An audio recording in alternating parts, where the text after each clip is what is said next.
Bé, nosaltres som pagesos de tota la vida. A casa sempre ens havíem dedicat a l'agricultura, al conreu de l'olivera concretament. Des de la producció fins a la venda, el control és nostre.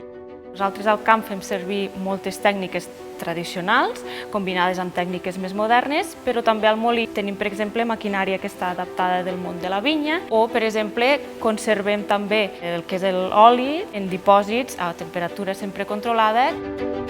Al camp, bàsicament, el que hem fet és simplificar. A partir de l'agricultura ecològica, quan hi ha una plaga, segur que hi ha un depredador que te la controla.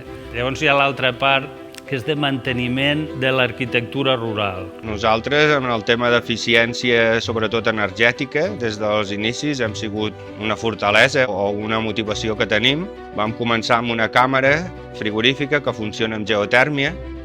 Amb el tema d'energia solar hem instal·lat 9 quilowatts d'energia solar i a l'altra finca, que és on és més gran, que és on hi ha unes 12 hectàrees de cultiu, allí hi ha també 9 quilowatts i mig d'electricitat que ens generem i això ens permet regar de dia, ja que potser és millor eficientment el reg a la nit, però ens permet ser molt més sostenibles.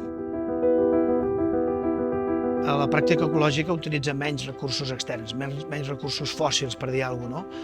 El conreu de les vinyes és més reduït perquè durant els mesos d'hivern no fem el conreu, deixem que creixi l'herba o inclús la sembrem amb diferents lleguminoses per fixar nitrogen natural de l'aire.